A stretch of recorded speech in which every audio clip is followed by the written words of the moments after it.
Hello, everybody, and welcome back to the Noman live stream. I'm your host, Adam Hartel, and it's my pleasure to introduce you to our guest this evening and to be with you guys, kind of be the wingman in the sidecar for tonight's event, VFX to Toys and Collectibles, a creative journey with David Igo. Tonight, we are streaming live on, hey, David, what's up? Good to see you, sir. You too, man. Thanks for having me. We're streaming live on Facebook, YouTube, as well as Twitch. But if you're in need of closed captioning tonight, that's going to be available on our Facebook live stream. So if you head over to the Noman_school Facebook page, you'll be able to catch that there if you need that resource. And I also want to thank Lenovo for hosting tonight's event. With Lenovo sponsorships for these kind of events, Noman is able to continue to bring you guys free educational content, really cool interviews with amazing artists from the industry like we have tonight. And so without any further ado, David, I'm going to introduce you while you're on the screen. So you have to sit here and listen to me talk about you. Sweet. It's my favorite. While I'm thinking about that video I just saw and feeling like, so I have to follow that.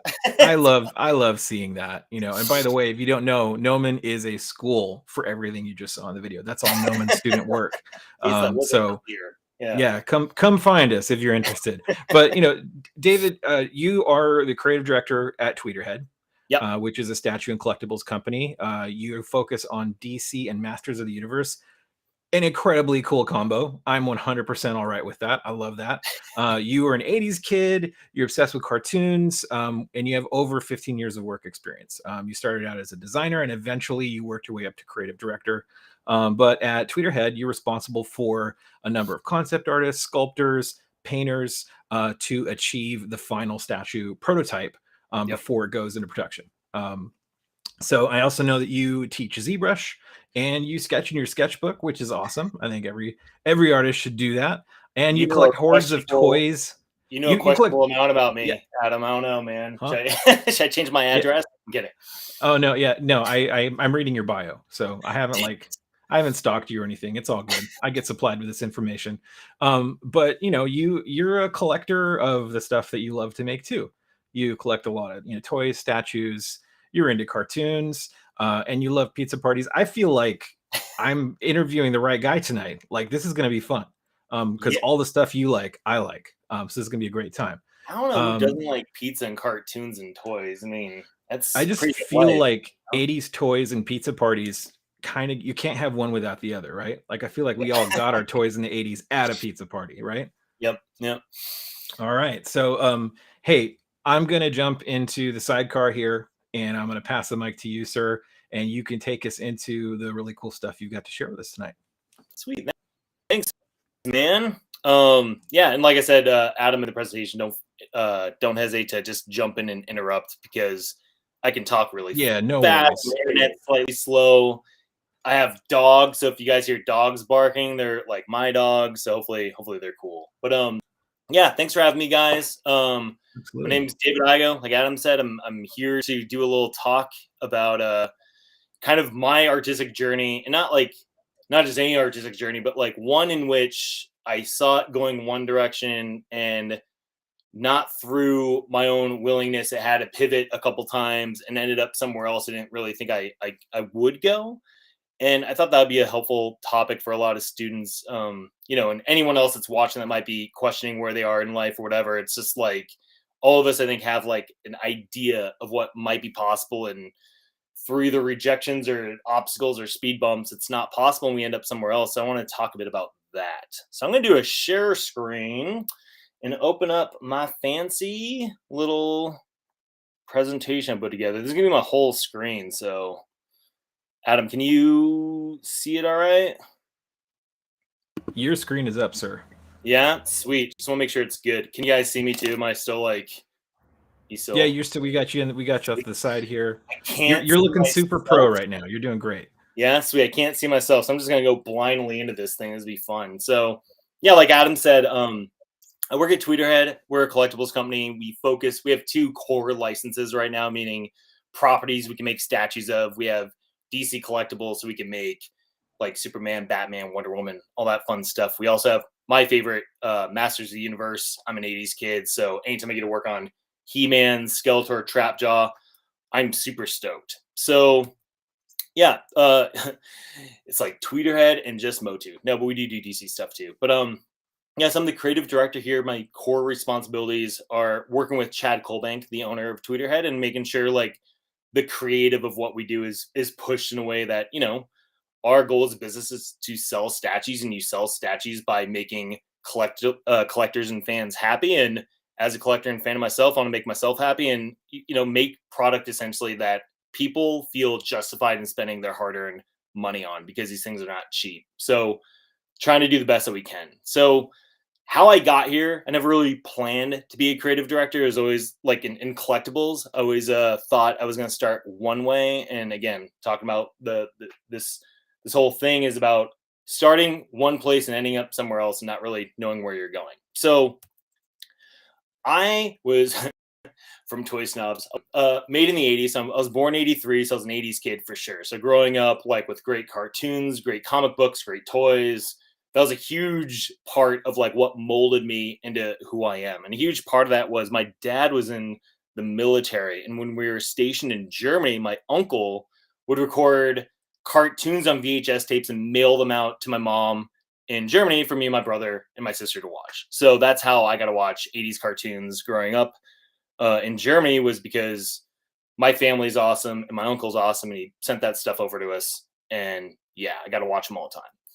So those are my main things. And my first Christmas I remember, obviously there's a lot of childhood memories we all have, but my main Christmas present opening experience was me and my twin brother went downstairs and we each had one box from Santa Claus for each of us.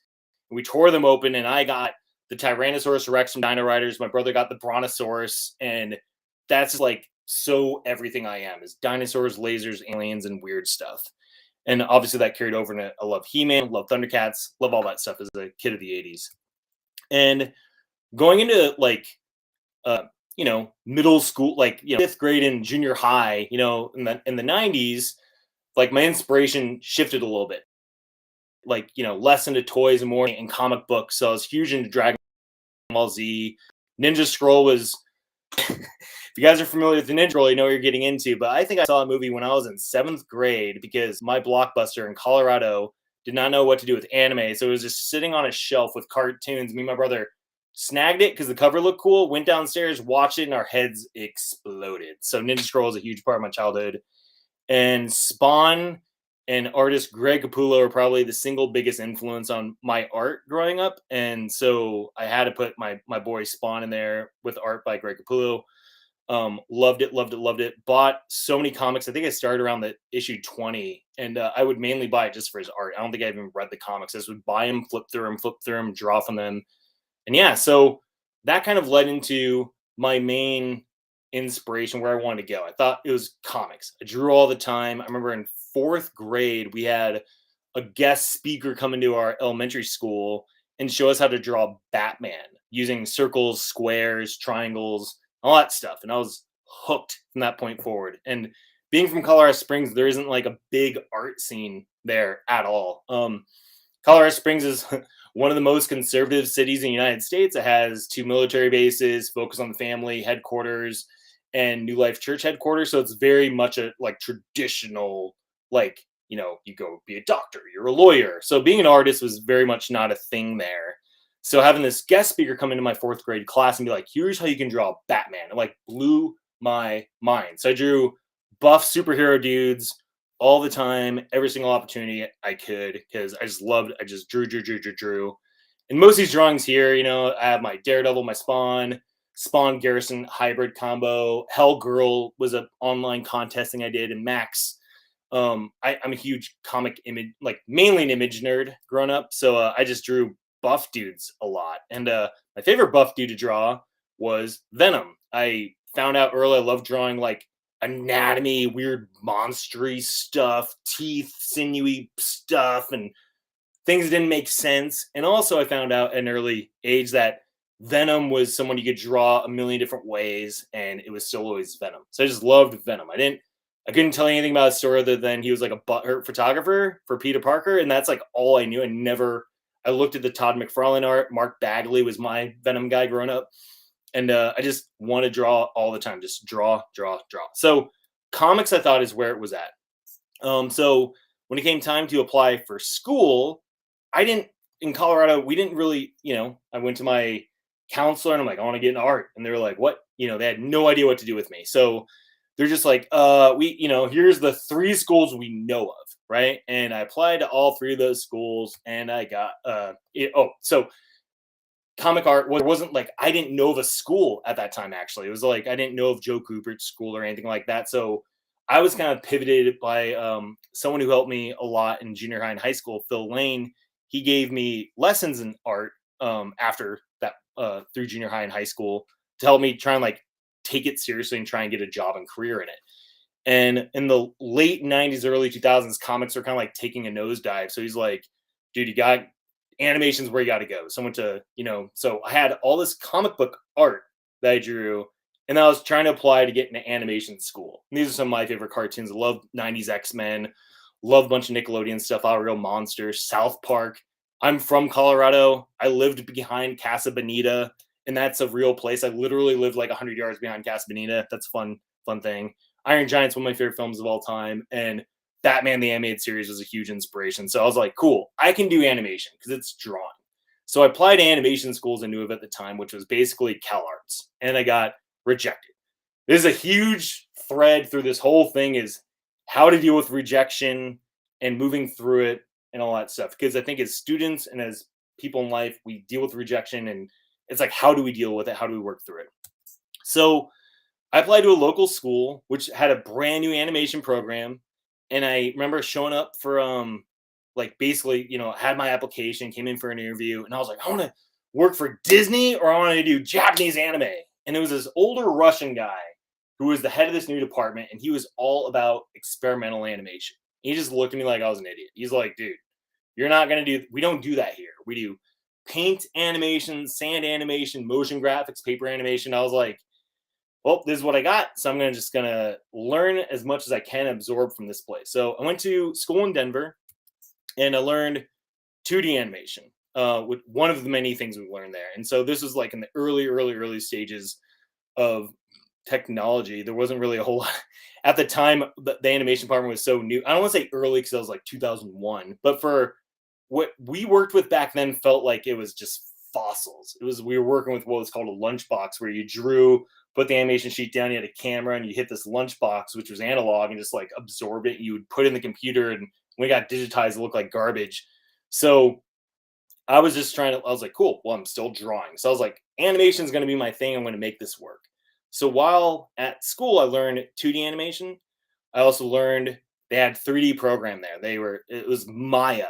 And at the time, this is like Maya 6, I think, was out. And our lead Maya instructor did not know Maya. He knew Lightwave, and that was a real struggle. So this is some of my student work that ended up in my portfolio. And I think it's important to show this garbage because it is garbage. It was, I'm very fond of this garbage because I learned a lot through this struggle, and the struggle was real.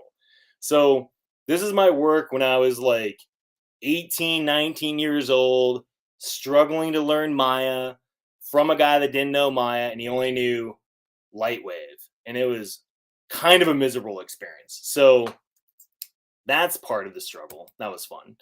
But all the while, I kept drawing. I no matter what I was learning, whether it was 2D, 3D, getting into anything else, I was always drawing. And this opened up, like going to school for animation, opened up like new ideas for what I could draw. I was mainly drawing comic book stuff before because I was like comics, cartoons. And now I was thinking about animation. I was thinking about character design, creature design, all these things, and like how to tell a story with them. Because before it was like with comics, I was telling a different kind of story. Now I'm trying to like sell story through a character design, not just through like sequential art and stuff, which is how I thought of it at the time.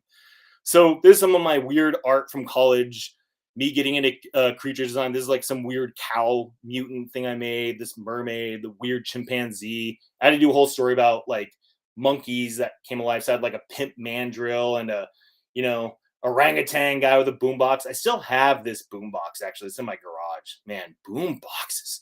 And then some, other character designs, more creature stuff. So this is like how my drawing started to change a little bit. And then, I really gravitate towards monsters and creature design. I'll talk about in the next slide, but my talking about inspiration changing a little bit. I still loved comic books. So even when I was drawing monsters, I was trying to like incorporate like comic book style anatomy, like in this werewolf and stuff like that. But I was trying to also like pull in some like zoology stuff, I guess, for lack of a better term. So, and also sculpting. My friend who was in the illustration department, Brian Chificana, he was the first one that got me into sculpting. He was focusing mainly on sculpting. He got a job with Bowen Designs. He did like a Venom statue, which is awesome. And we lived right by each other. We're best friends, still best friends. I love the man. And I'd go over to his apartment all the time, and he would teach me sculpting because there wasn't like a sculpting class in the animation department. So I was sculpting all the time and learning how to make maquettes and stuff out super sculpty. And that was super fun. And through all this at school, I found like new inspiration. You start one place, which was for me, Japanese anime, 80s cartoons, and comic books. And then Lord of the Rings came out. That came out at the very, December 2001, I think was when the first movie came out. And that cave troll scene like blew my mind. Attack of the Clones came out, and seeing the art of Attack of the Clones and Dermot Power's like Asajj Ventress designs, I love Ian McKeag too. The Darth Maul is awesome, but seeing like that sequence of Asajj Ventress, like just opening up and revealing this these two lightsabers she had, which was just blew my mind.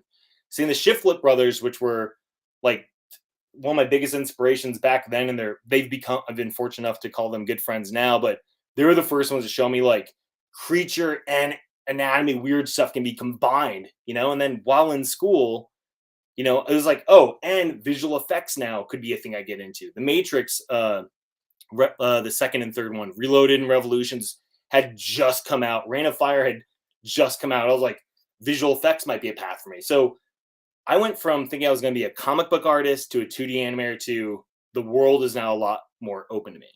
And it's all because I ended up at a place I didn't think I was going to go. I want to be a comic book artist, I want to be a 2D animator. Then through this weird arty animation program, I learned so much more. My mind was like open a lot more. So portfolio time came around, and my portfolio was just a mess. It was a bit of weird incomplete sculptures. It was a bit of like 2D creature design. It was some comic book art. It was some horrible 3D stuff and some weird 2D animated stuff I made up for class. And so my portfolio was a mess. And school was over. I did a 4-year program in 3 years by doing classes through the summer because I really was ambitious. I really want to get out, get a job, and conquer the art world. And so when I put my portfolio together, it was off to California. That's where you go. That's where the jobs are. In Colorado, I can't tell you guys enough. I'm sure there's people from, all across the country, all across the globe. You guys can relate to this. But like in Colorado, the idea of being an artist was like not possible. It was like this fantasy thing that you see on like this high pedestal on this top of this mountain that's like you can't climb because it's impossible. And the only real artist I had any sort of connection to, besides being, a huge fan of so many people, but J. Scott Campbell was the only artist I knew about of Colorado. So he was the only guy I thought like, that's a guy from Colorado who became an artist. I got to meet him at one of the local comic book signings, and it just like blew my mind. Like, I'm meeting a celebrity, So I was like, I have to go to, I graduated school, I have my portfolio. I made 2D printouts that were like at Kinko's that were like staple bound and just fold in half like a comic book because I didn't want to go around with like a leather bound thing and just show people. This is, 2003 or 2002. Oh no, it's 2003.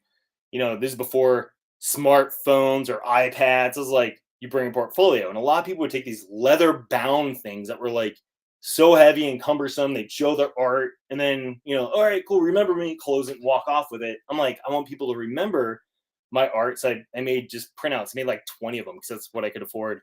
And I made a trip out to California. I had family that lived out there. So I got to go to San Diego Comic-Con and SIGGRAPH. They were like 2 weeks apart. So I'm like, I'm going to do this. And I took my portfolios. And so I went there, and it's time to get a job. It's portfolio time. This is what it felt like to me. We didn't have we had laptops back then, but they were like looking at my physical portfolio. And everyone was like, either you're not good enough working this, or if I got really good reviews, it's like, you're okay, but what's your work experience? And that was the most daunting thing. It became almost like a trigger word for me, or trigger sentence, whatever for me. It was like, what's your work experience? I just graduated school. I don't have any work experience. And, you know, my portfolio, I can look at it back on it now, and I know what my potential was, but I can't blame other people for not seeing like, this guy's portfolio is a mess. You know, that's what they would see. So rejection, you know, second round of rejection. School, I got rejected. Jobs got rejected. But while in California, I found out about other schools that focused on, you know, like kind of taking that 3D path a little bit forward. I actually didn't know about Gnomon back then, but I knew of Gnomon DVDs. And actually remember just when I went to Vancouver Film School in Canada, me and a bunch of students, we had a stack of Gnomon DVDs we'd be sharing, and I'd be going through like Carlos Huante and Neville Page's things. And that's like what really helped me like focus on what my next path was going to be. So I moved up to Canada to go to school. And this is when I was actually learning proper 3D. So I was learning Maya from people that knew Maya. I actually learned mostly on Softimage XXI. And this is before ZBrush came out. So ZBrush, I think by the time I was just getting ready to graduate, ZBrush version 2 had just come out. So I only use ZBrush to add like poor details and bumps to this thing. All the rest of it was like polygon modeled one thing at a time. But I learned from someone that actually knew what they were talking about. So it made it a lot more fun, a lot more engaging. And through that school, I also learned more about like collaboration. We had to do animation projects. I drew, and my friend Fabian Schlaga would paint over some of my drawings. So I could see like what a collaborative result could look like, team effort and stuff. Loved it. And then always drawing. This is all art from around college time. So I was like trying to refine my creature design stuff, trying to refine my, comic book stuff. I was getting more into like wacky, weird stuff through my side group Satellite Soda. I was finding new inspiration through Ratthink. I loved it. So I was always drawing. And then came portfolio time again. So I finished a 3-year program. This is in Colorado. I finished a 1-year program in Canada. And then it was time to go back into the world. This time I had a focused portfolio in 3D, right? It was like, I can do creatures. I can do, this is for a game that the game department was working on. So I worked on this like end boss thing that was like Sonic the Hedgehog inspired, which I loved.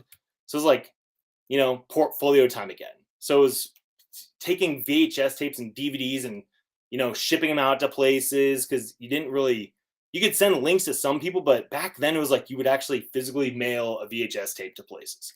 So I was shipping VHS tapes and DVDs, and I was getting the same thing. You're better, but what's your work experience? And it was rejected. And I thought, as much as I had improved, I had it locked. I was like, I'm going to get a job at ILM or Weta, because at that time, no one really talked about the smaller companies. It was always about like the bigger companies, the bigger things you could do. So dealing with rejection again. But I still went to Comic-Con. I went there with more printout of my portfolios to show my 2D skills, and went out there with VHS tapes and DVDs as well. Not as many, because it's like only so much could fit in a backpack. And at Comic-Con, I got a table with some friends, and it was literally the Sunday, which is the last day of Comic-Con. It was Sunday, like 4:30 p.m. It closed at 5. And the owner of Gentle Giant Studios came by, Carl Meyer, and he saw my portfolio, and he basically just interviewed me on the spot. It was like this weird timing, coincidence, stars aligning kind of a thing. But it paid off, because I was like at the booth. I was there hustling, handing out my portfolios to as many people as I could. And he came back to my table and was like, hey man, you know, you draw? You want a job drawing? I was like, my head exploded, because I never thought I'd get a job drawing. I thought it was going to be, drawing was impossible. You know, at that time, it was like conceptart.org and Massive Black and all this stuff. And you just looked at all these artists. You're just like, I can't compete with that. They're so good. And then Carl and Gentle Giant offered me my first job. Didn't care about my work experience. He liked my work. I got to talk to the guy, which is great. And so he liked me, I guess. So that was awesome. So to talk about the journey up to this point, let me take a drink. The original goal was to draw and make money, make a living drawing. So it was like, maybe that's through being a comic book artist. by the way, I love Post-it notes. I have a whole wall of Post-it notes for my work. I can talk about that later, but Post-it notes are the bomb. I love them. So I was like, maybe I could do this by being a comic book artist. That didn't work out. So 2D animation, that's got to be the path. That didn't work out. Maybe 3D modeling. That was my focus in school, was 3D modeling for visual effects and games. Maybe that's the path. Did not happen. So I became a product designer. I collected toys. My bedroom was full of McFarlane toys. And I knew toys existed. I played with them as a kid. I collected them through junior high and high school and college. But I never really thought of that as a job. I don't know why. I just didn't. Back then, we didn't.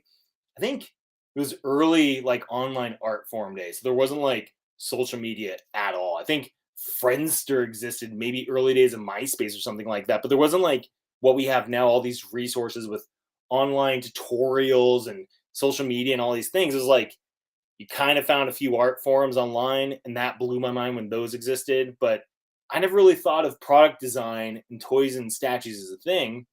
And it's weird how, like, that worked out to going back to what I was originally trying to do. I paid for all this college to learn 2D animation, 3D modeling. And to me, it felt almost like, did I waste all that time? Did I waste all that money learning these things when I got a job doing what I was doing the whole time anyways? So I want to tell you why that's not true. It was totally worth it. So Gentle Giant Studios, my first job. Got a job drawing. I was doing product design, and there's many other things I got to do, but I was drawing full time. That's all he cared about. Carl's like, can you draw? My portfolio was, some realistic stuff, some stylized stuff, some comic book stuff, some cartoony stuff. And that's what they wanted. They wanted something that can, like, hit everything. So I was Gentle Giant Studios' first in-house designer. They worked with freelancers before that, but they didn't have, like, a full-time in-house designer. So I got a job drawing. My main thing was working for their Gentle Giant Ltd, which was statues. So I would draw something. In this case, it was an animated style Legolas and Gimli, a traditional sculptor. They were 50-50 back then in terms, like, digital was pretty new. So it was still a lot of traditional sculpting. And this was by Whitney Mitchell. She's awesome. She would go right in wax, just not even clay. And so I would design something. I'd work with a sculptor. If they needed alternate views, I would give them alternate views. Whitney didn't. She's like, I got it. Just give me a reference of, like, what the costumes look like. I'm good. And then what the final painted prototype would look like. Sometimes I'd help out the paint department. Usually they kind of knew what to do, but for the most part, my focus was drawing to set up the sculptors for success.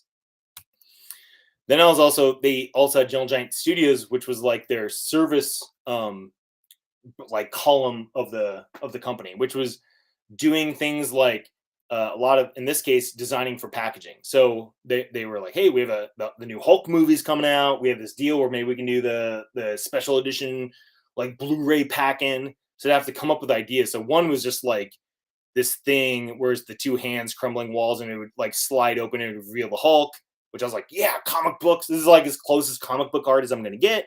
One was like a lenticular cover. So it'd be like Bruce Banner mid-transformation. Then you'd slip it off and it'd be this transforming thing. I forgot to include it on the backside. That's where the discs would just be inserted into his back. So you got, like, this weird toy thing. So it forced me out of my comfort zone in a way, because I never thought I would do this stuff. And then it forced me to, like, learn a lot of stuff at the same time. I actually wasn't that good at Photoshop. I learned a lot of Photoshop on the job. So that was really great. And then the rare opportunity, like, to me in a lifetime, came up where I got to design for movies. I got to work on Tim Burton's first Alice in Wonderland. And that, like, just blew my mind. We were working with, I hope I don't mess his name up. I think it was original, like, visual effects soup on the original Star Wars movies. And he's a giant in Hollywood now. And we were getting to work directly with him. So my art director, who was essentially my first real mentor outside of school, Christian Gossett, was, like, my direct contact. And Christian would talk to Ken. And, we started drawing for Alice in Wonderland. And we got the very front end kind of stuff. Whereas, like, they basically gave us a list of 30 characters, and they're just like, come up with ideas, like, come up with a visual menu for us. So it was like a dream job for me. I never thought I would get a job drawing for movies. So this was, like, my first opportunity to do that. So they gave us a list, and I was just, like, losing my mind. So I got to do, like, ideas for the Cheshire Cat. And I remember them saying, like, hey, we want them to be larger than life. And come up with ideas for visual story. Remember that Christian was like, I was worried about making these drawings look beautiful and overly rendered. And Gossett was like, dude, we're focusing on the ideas. Come up with good ideas. We can make them pretty later. And so that was one of the first real sticking points for me as an artist, was learning that. Good, a lot of people can make really pretty art, but it's about get the idea sold first, make a really good idea, and you can worry about being pretty later. So working on giant sentinel, card guard, knight guys, and I did little animation tests of they would swing their weapons around, explode, and then all the cards would suck back, and the caterpillar being some giant entity, and little tiny Alice, always focusing on scale. That was a huge learning experience for me. And this is one of my favorite things was I did a dozen or so drawings for the Jabberwocky, and didn't use any of them, which is fine. I got to draw it anyways. But, that was heaven for me. It was creature design. I got to push and learn a lot more about Photoshop. I only had to worry about making this certain part of it look really good, and I didn't have to worry about color or anything else. It's I got to work in movies and do some really cool stuff. So I was super happy. Now 3D came back in when I remember they dropped the project in my lap of hey, we have this Transformers thing, and we might be able to do this 80s cartoon anniversary giant DVD set. And I was like, I can't draw robots, cars, straight lines to save my life. So I knew Maya. So I just cracked open Maya. Because it was a 3D studio, so I just would go use a coworker's computer because I didn't have it on my workstation. And I would just knock out. I think this is the first one, was making a sound wave deck as a belt buckle, and the DVDs would sit in the belt buckle. I don't know how that would work. I was like, oh, that'll be cool. And then, giant Optimus Prime truck, and it opens up, and the discs are in there. Optimus Prime's head and the discs are in there. They're in little slip cases on his back. So it was so much easier for me to model this, and then I would get an asset I could use and use in multiple different ways instead of having to worry about drawing these things over and over and over again, because I hated rulers. I was scared of rulers. Some people are scared of sharks. I don't like rulers. So that was my thing. So then that really opened my eyes about how I can start to use 3D again in the work environment for certain things. And this is before ZBrush had transpose. I don't know how many people out there use ZBrush before it had transpose, which is ways you can pose stuff. It didn't have it. Didn't exist back then. Dynamesh didn't exist. Transpose didn't exist. The two most important things for me in ZBrush did not exist. So I knew Maya. I would knock out some basic shapes to come up with a pose for an idea. This is Wink from Hellboy 2. Then I would use that to draw over it, and I would be able to give that asset and the illustration to a sculptor. And then in this case, Brandon was able to just knock out and make an awesome sculpture. So I was able to use both 3D and 2D for design. Gentle Giant didn't ask this of me. I was just finding ways to utilize the tools I learned to push my art and to make myself, essentially trying to make myself more valuable in the work environment. So this is just some screenshots to show my basic block in of, Wink and what Hellboy would look like if we did a companion Hellboy statue to go with them, how we could, how the posing would work, how they would work together as a statue set. So that was really my first entry into using 3D with 2D for product design, not just robots, but also posing a statue. And again, this is all before ZBrush had transposing, which I can't believe. That's thinking of a time before cell phones. You get so used to these things, you're just you forget that there's time before that. So all the while, I kept drawing. I was drawing for work. I was drawing for fun. I was pushed out of my comfort zone. So I'd start to draw, before I would never draw robots in my free time, but now I'm doing Pikachu, Evangelion mashup stuff, some more Alice in Wonderland stuff. I pushed my Photoshop rendering skills. I had to do basic color blockouts for some things sometimes, going more cutesy and graphic. I did this Hello Kitty Ewok patch for something that never got made. So it's here. I hope someone makes it. I always thought that'd be a cool thing, And then really pushing style again. I always loved drawing weird shapes and weird things and ballpoint pen rendering, whatever. So while at the job, drawing on the job, drawing in my free time, just drawing, love drawing. So I still did Comic-Con. I still love doing Comic-Con. We did that one when I did it with my friends that first 2 years prior. It was for this my side group with some friends I had called Satellite Soda. So In 2006 we did it, and then 2007 was the first year we did it, and then this was 2009. I'd been at Jungle Giant for 3 years. I felt like I was hitting a little bit of a peak there, and it was great. I learned a lot, but loved doing my side thing with my friends. So we had a booth set up, and it happened as I left the booth and I was running to the bathroom at the hotel because I didn't want to use the bathroom at the convention center. And I ran into someone that used to work at Jungle Giant with me, who now worked at Sideshow Collectibles. Found this fun shot from an older Comic-Con of Sideshow. And basically, in running, like in passing, he was like, "Hey man, Sideshow's looking for a designer." I'm like, "All right." He's like, "Email me when you get back." I'm like, "All right." And I just like ran to the bathroom. And later, I didn't like really think like that was a thing. I'm like, "Oh, this guy hit me up and gave me his card. He used to work on the Jungle Giant." And he's like, "Hit me up." So I did.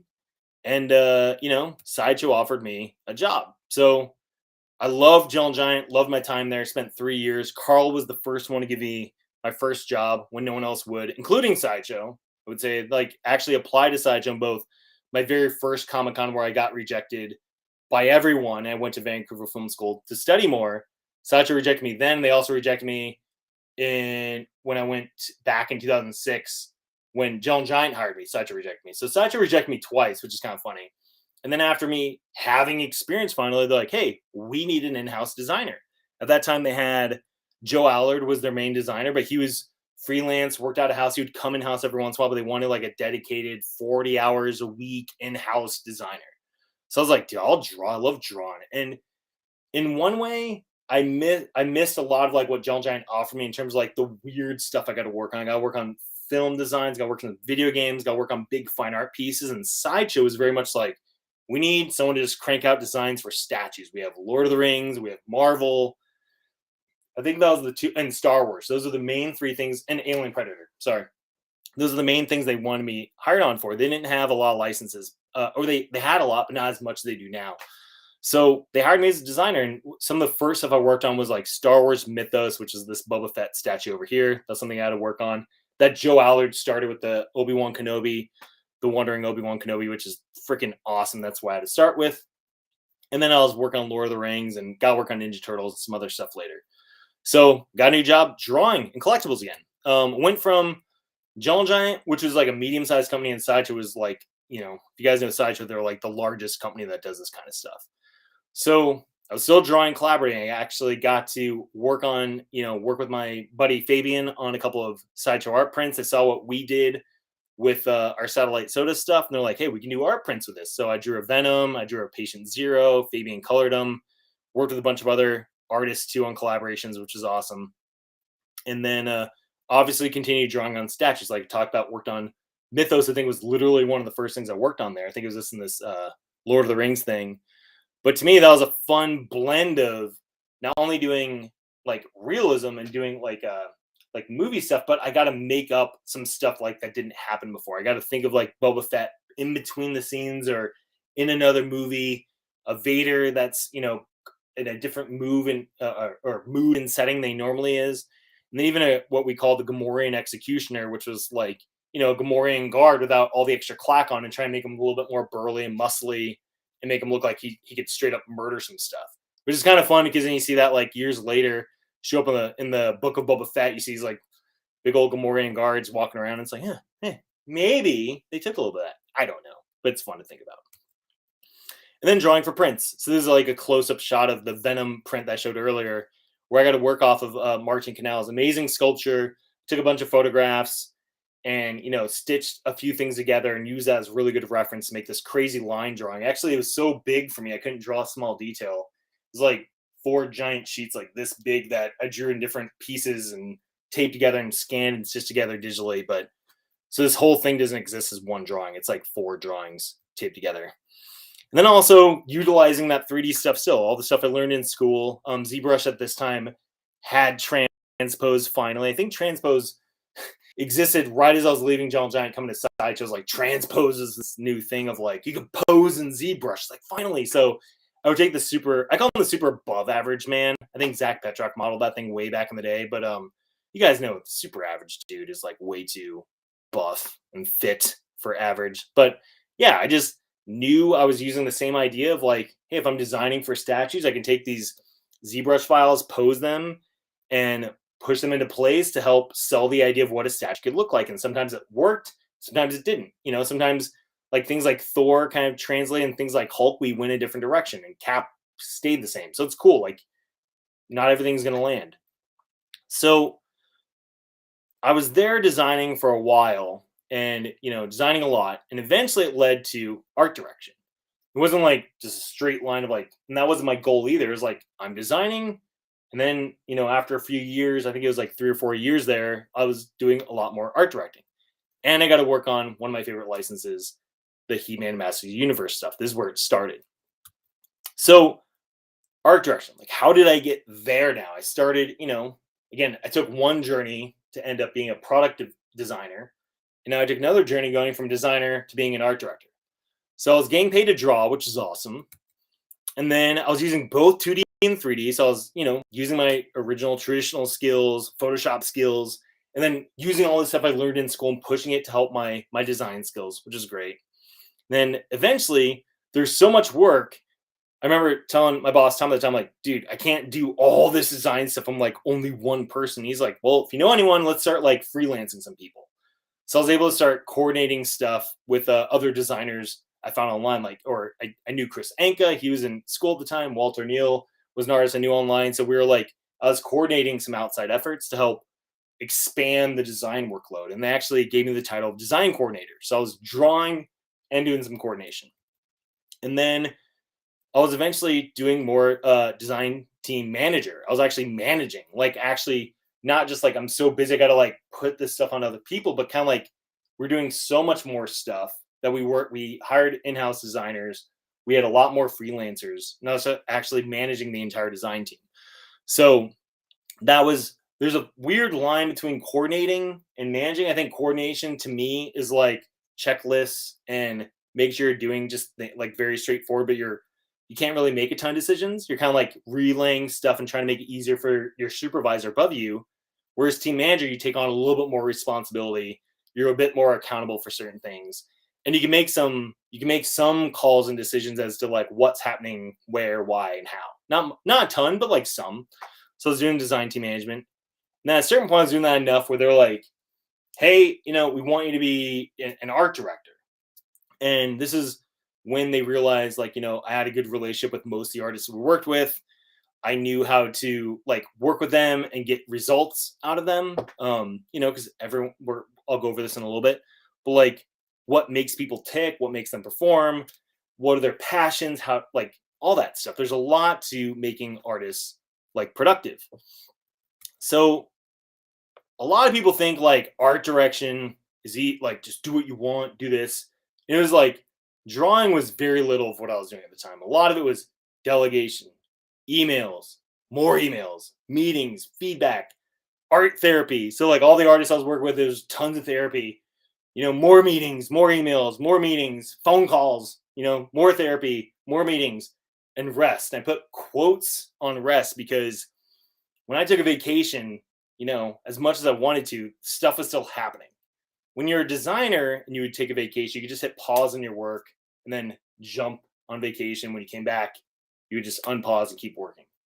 The more responsibility you have, the more that people rely on you, the less that's actually true. When you take a vacation, you're not at the office, you're doing work from wherever. And it takes a lot of like, to actually truly be able to unplug. So there's not a lot of rest. I was working with artists in different time zones, and their day would start when my day was ending. So I'd be checking emails at night, first thing when I was waking up.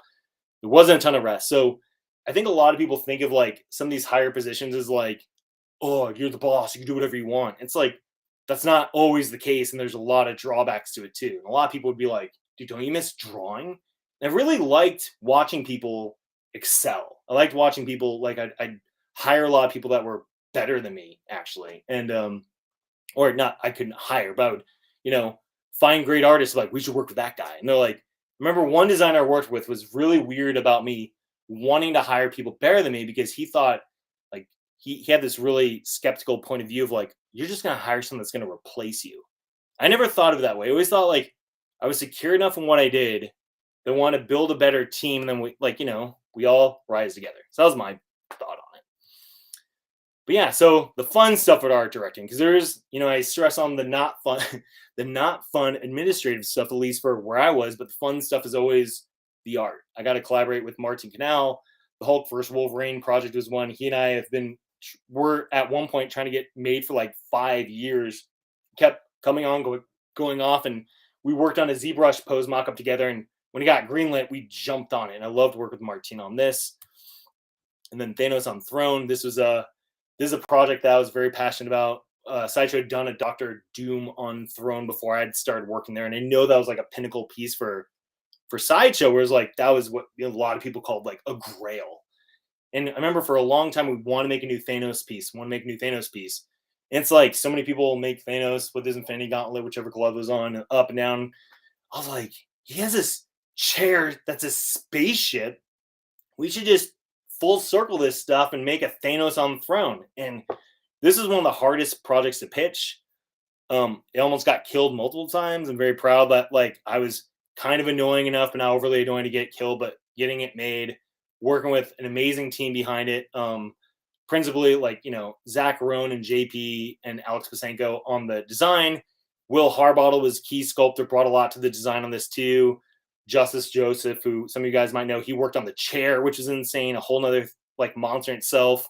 And then John Rasmussen was like the main project manager force behind this as well, and also a super nerd. And we worked with Casey Love, an amazing painter, and this thing came together that didn't look like the original 2D design, but had the same idea and came out to be this amazing piece that ended up at the time being like the best selling piece of all time.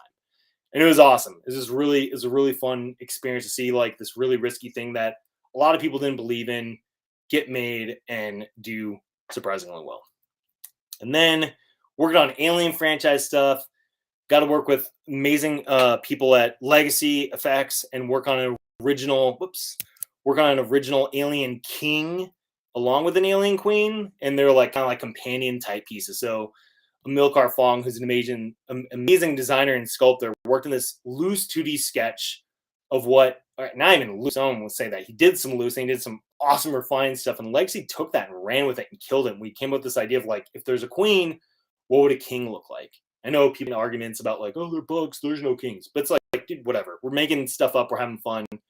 Don't you dare shit on this. So made an awesome legacy piece with Legacy. And for Amilcar, that was like his first sense of like working in film, working with legendary artists and talent that worked on the original Alien and Aliens movies. It was awesome. And then also being able to dip our toes into creating not only just like, to me, the Alien King was in a way kind of like a sidestep. It wasn't like this crazy reinvention, but the Rebel Terminator was a piece I got to work on with the Kacherik brothers. They designed it and sculpted it of like, what if we made a badass, sexy Terminator chick, but not just like sexy, like a bunch of dudes would make sexy chicks. Like, how do we make her look just like bad ass? And they rocked this so hard. It was awesome. So this is like a completely new character that we got to work on together. So this is kind of going back to not only designing product that exists, like I love making Venoms, Hulks, Batmans, and all that stuff, but like getting to create new characters as well. And then, 80s kid. So getting to work on Voltron as an art director. I think this is actually one of the first, I think Hulk Wolverine was one of my first ones. I think Voltron was second or third. But Voltron was one when it was put on my plate of like, hey, we want to do Voltron. I was like, oh, I know there's like a lot of like me blowing my mind in this presentation. But this is one I was like, oh my God. Like that cartoon in particular was brought over to the United States through a family that had a business in Missouri. So like, it's like my mom's family's from Missouri. This family from Missouri brought Voltron to the United States. So it had like a really extra special place in my heart. And I remember if we're going to do this right, I need to hire like one of the best robot designers. So I was like Googling robot designs. And of course I came across like a bunch of Transformers art and this guy, Josh Nizzi, who's amazing. I was like, I just emailed him like, hey, we're excited. You want to do Voltron? He's like, yes. And so sometimes that works. You just like reach out to someone and they might surprise you. In this case, Josh Nizzi was like this person I didn't know, did amazing art for robots.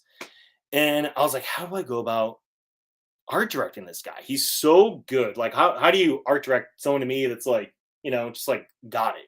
I'm like, well, he's worked on Michael Bay movies. So how do I get in that mindset? I'm like, all right, hey, Josh, we had a phone call. I'm like, imagine Voltron on a scale of 1 to 10. 1 being the original cartoon and 10 being Michael Bay. Like if Michael Bay were to make a Voltron movie, you kind of like have an idea of like what that would look like. I'm like, what if we did like a 4? Not quite halfway to Bay, like just shy of it. And then this is after a couple of rounds of revisions, but he got there super close in a first pass. It was like very minor edits had to happen after that.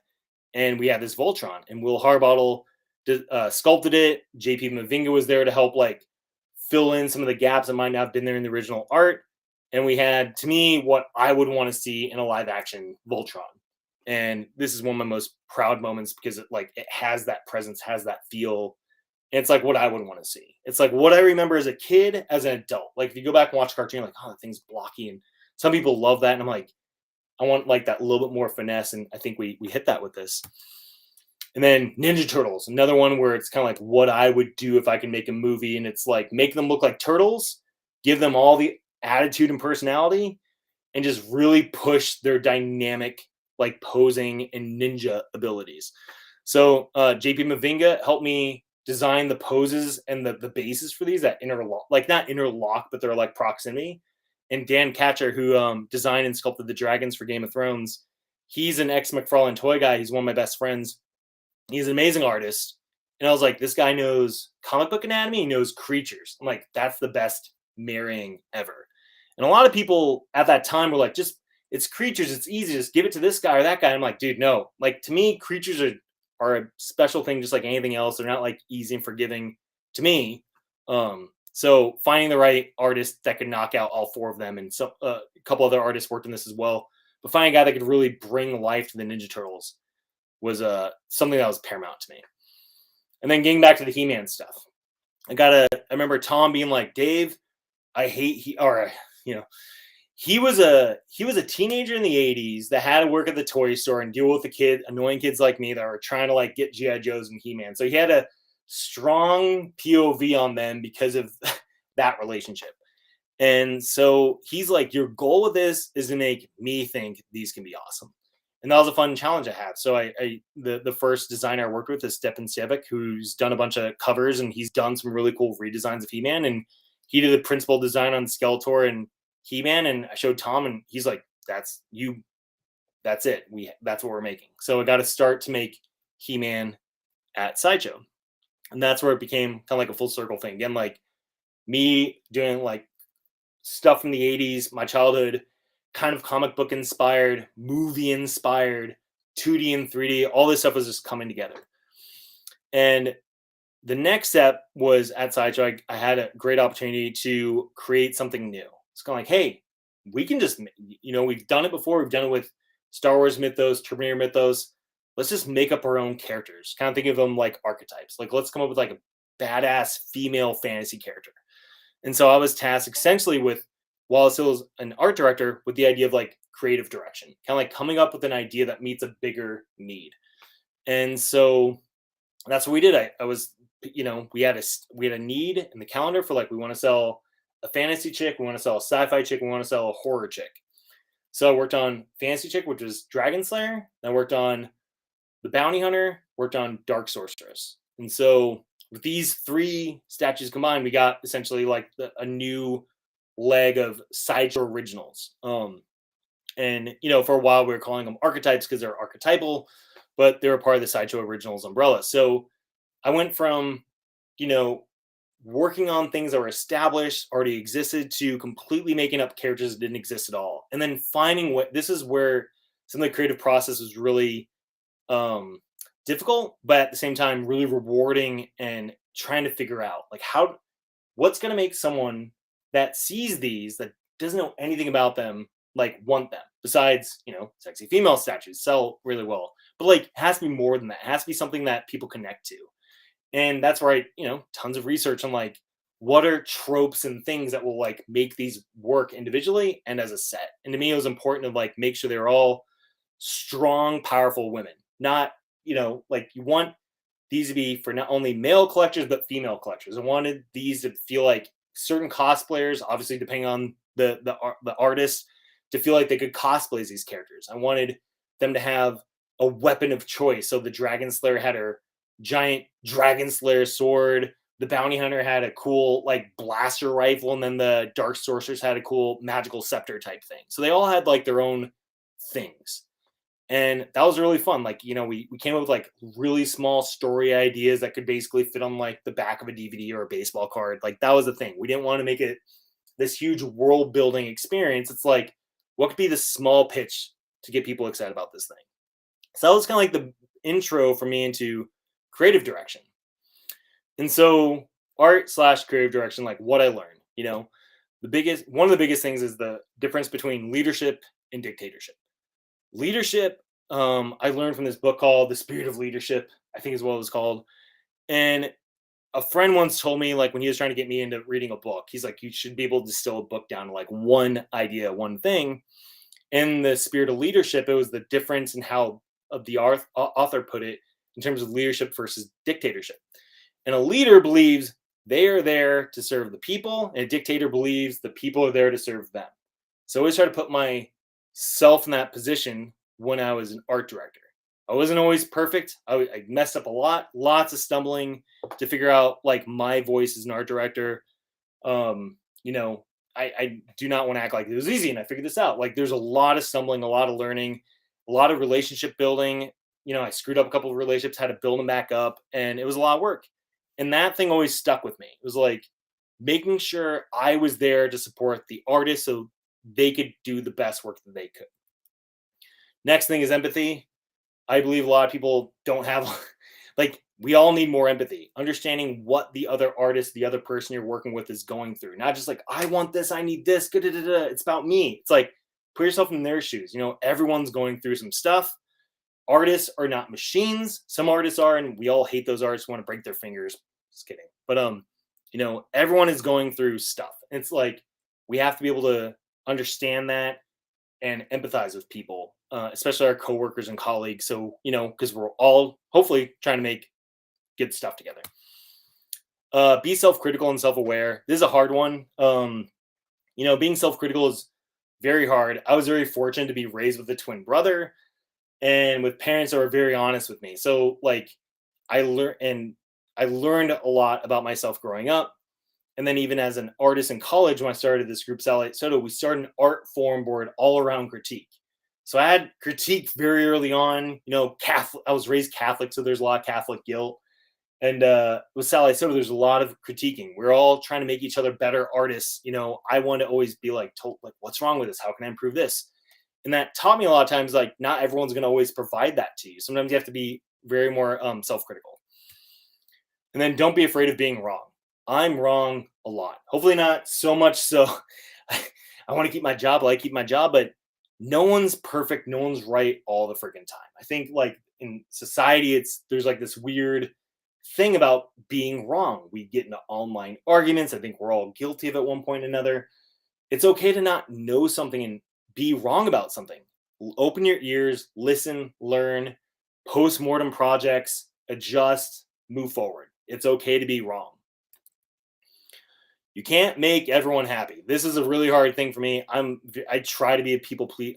I think I want to be a people pleaser. So sometimes you can't make everyone happy. You just got to learn to like, just accept that. You just can't. You just have to like focus on the objective, make the best choice you can with all the information you have, and realize that, you know, some people are just going to not like what you have to say. You can't make everyone happy. It's impossible.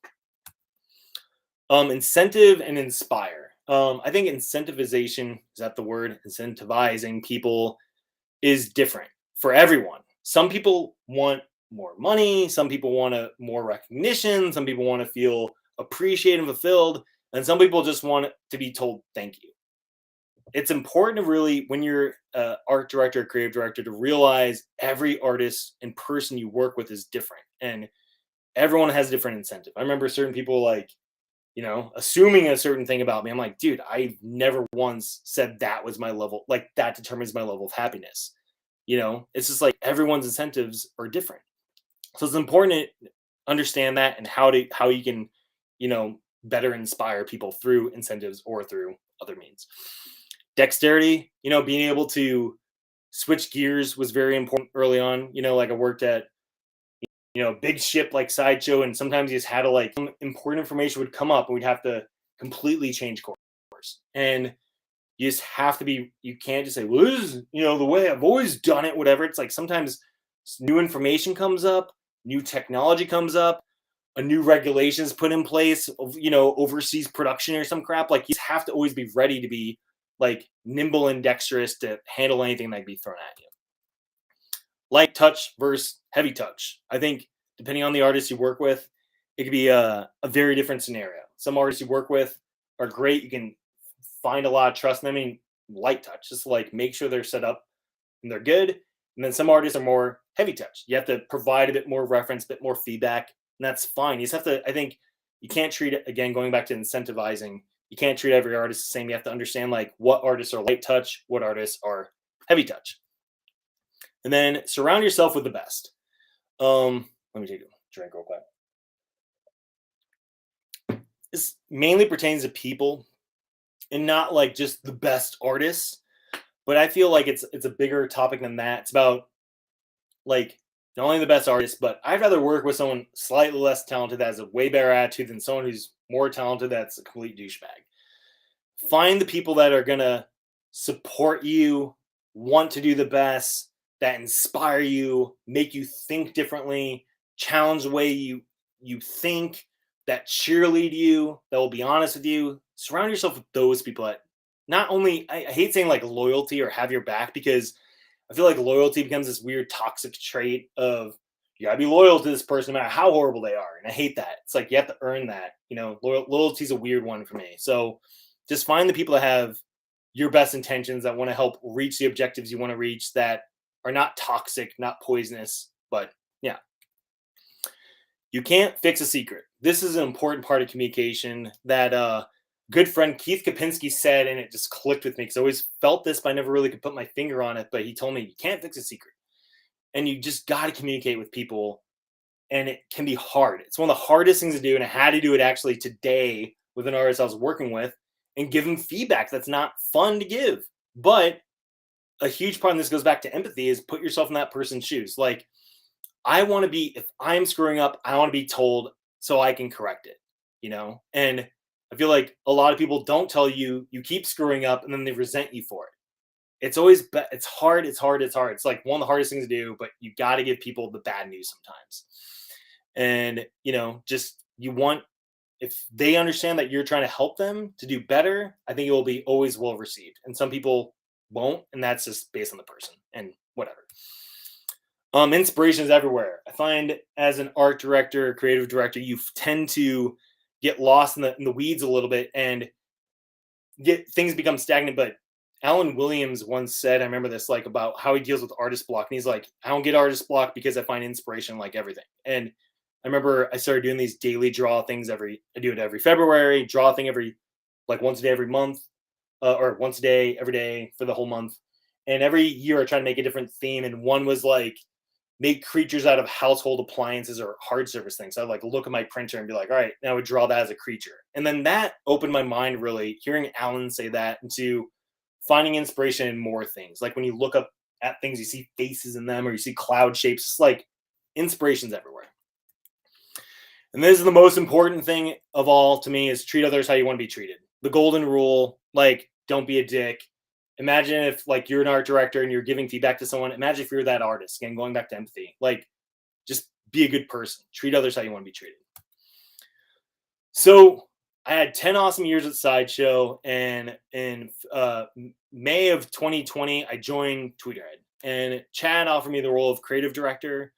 And so I went from art director at Sideshow to creative director with Chad, and Chad was basically like, hey, I'm mainly focusing on DC. I want you to help me by bringing in and expanding my license pool and helping me continue essentially the He-Man line that Sideshow started. I was kind of already helping him with some stuff because Sideshow stopped doing like creating He-Man statues after Evil Lyn, or was the fourth one. I think Orca was the first one. Tweeterhead was creatively collaborating with them.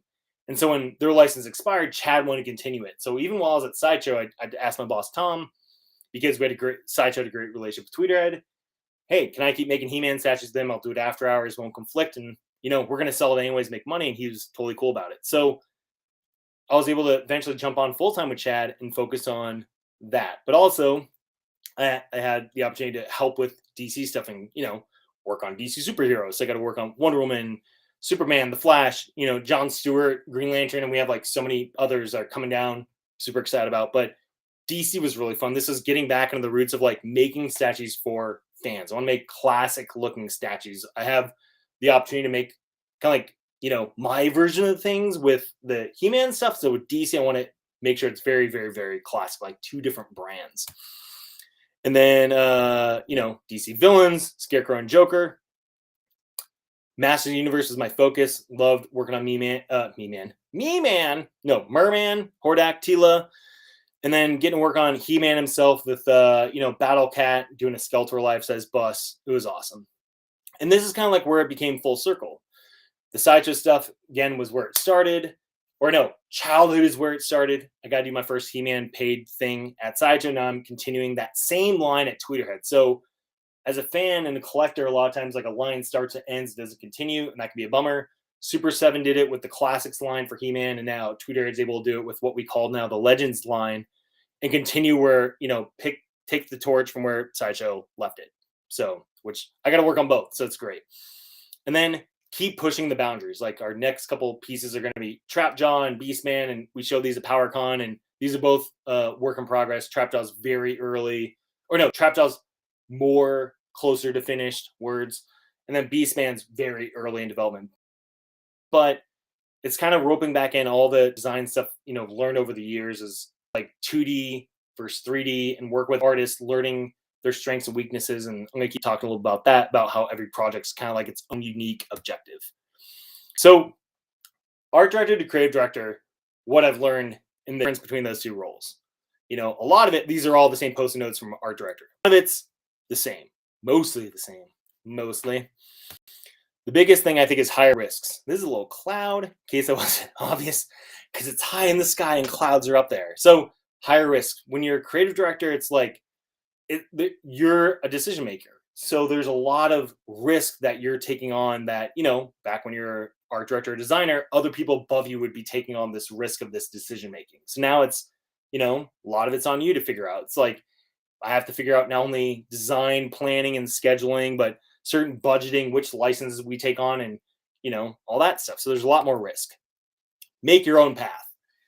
When I was art director and worked at Sideshow, I had a lot of involvement figuring out certain pipeline issues, but at the same time, like there's a lot of, you know, other people that had a huge say in that too. And, you know, a lot of times I wouldn't agree with it and it was fine.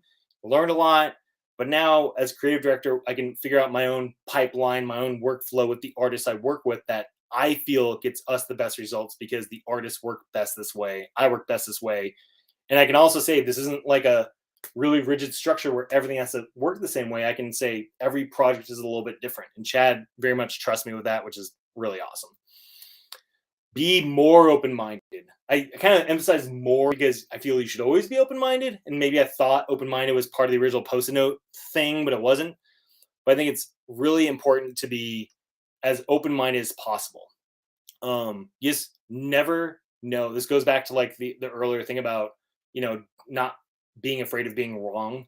It's more so that the case here where you have to really be open to things you might not be comfortable with because of the higher risks.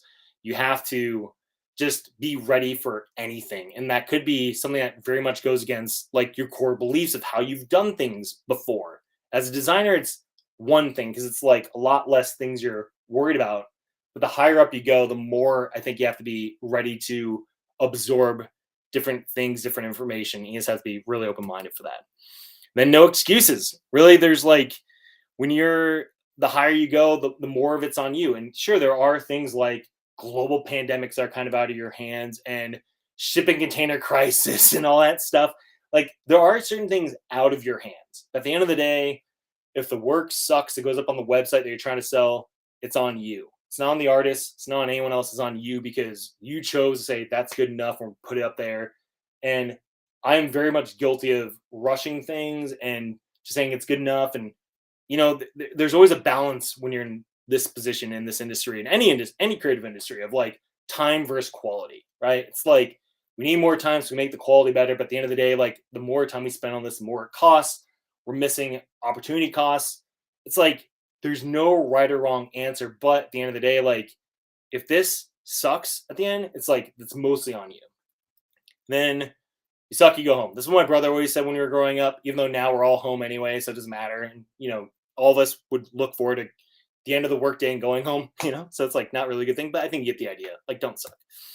And then again, can't stress this enough. Golden rule: treat others how you want to be treated. It's always still carries through all of this. I always try and emphasize that.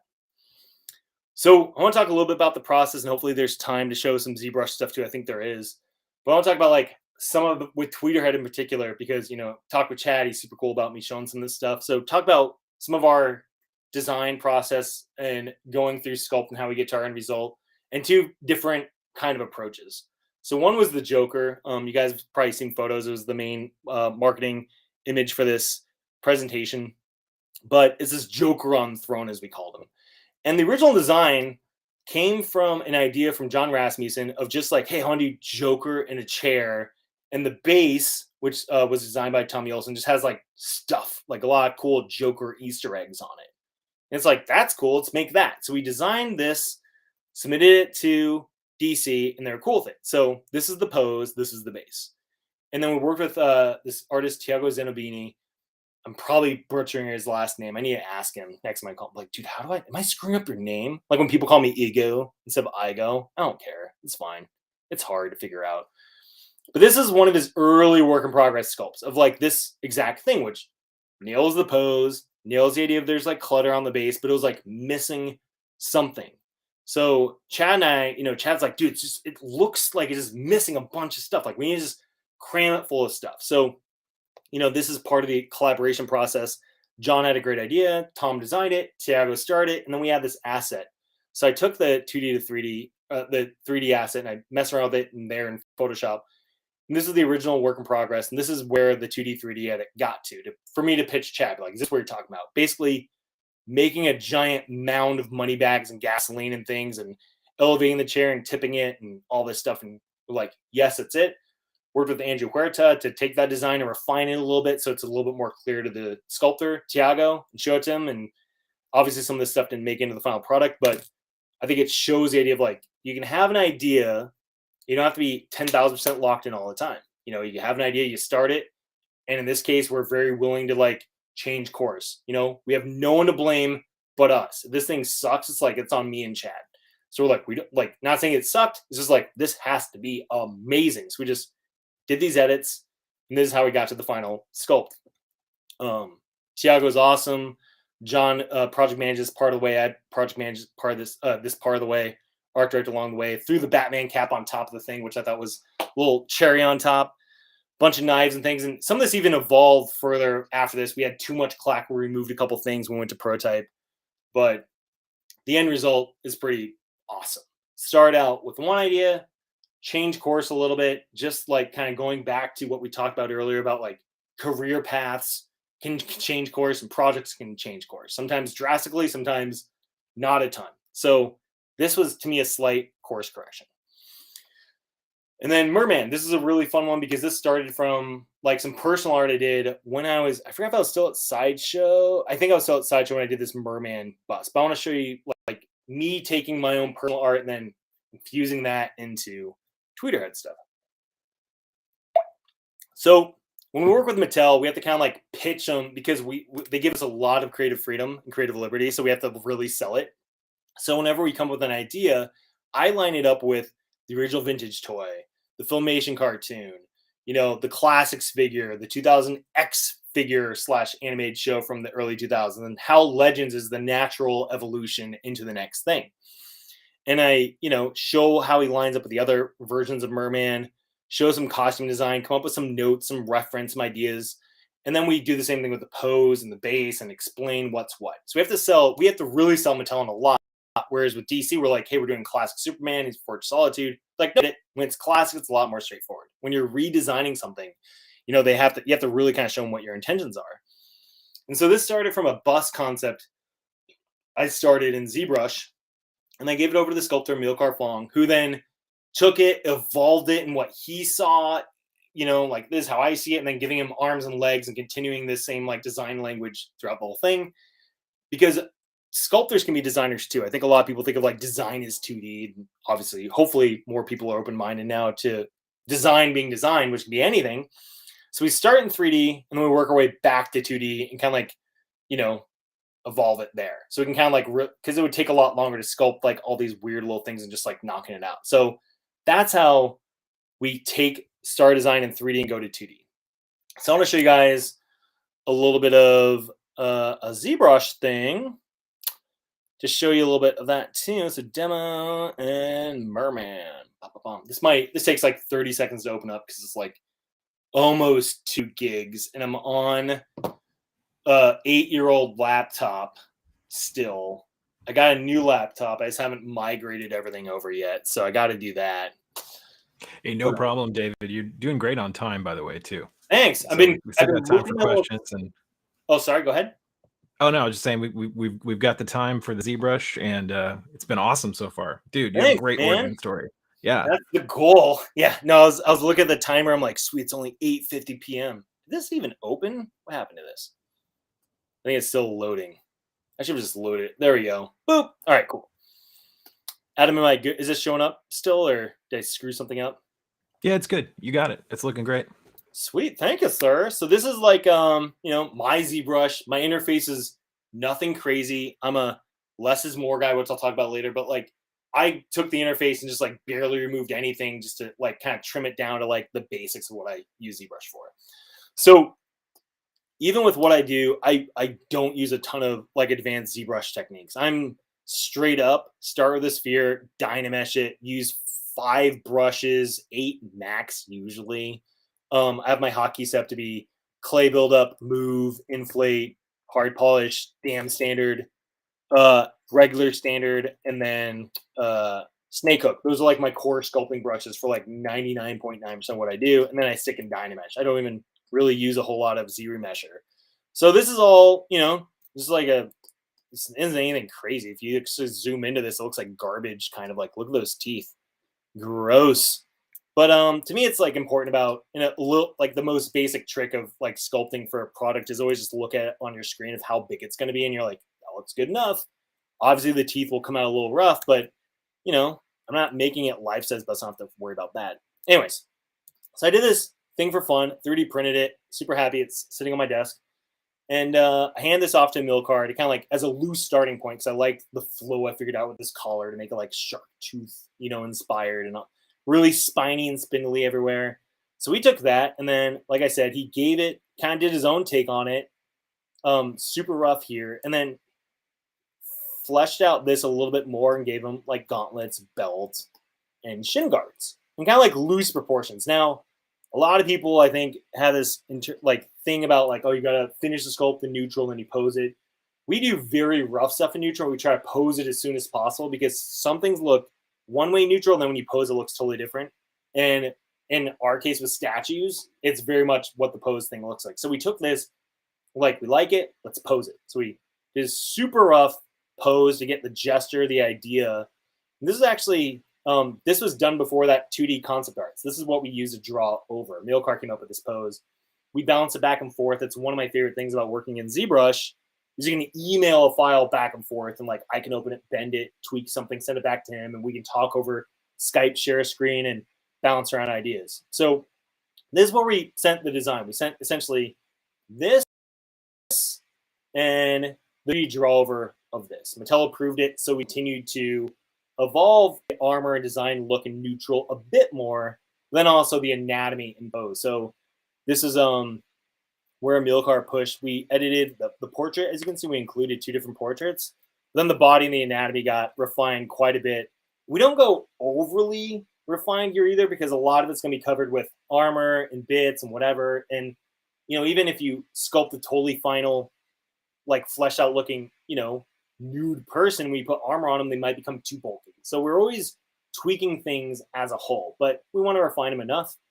And then we continued also on the neutral design, and Milcar pushed it to here before. So we had a pose maquette we worked on one way. sorry, I'm zooming in around a little bit. We have the pose maquette we're working on, and then neutral maquette to refine the design elements from what was approved in here. Nothing, again, 10,000% finished, but like finished enough to where we could pose it, and then we want all this natural asymmetry in it. So you can see the difference of like that belt to where we worked, to where we worked in the belt buckle and these bits and things, how the hands are going to look, and the armor got way more refined than it was originally.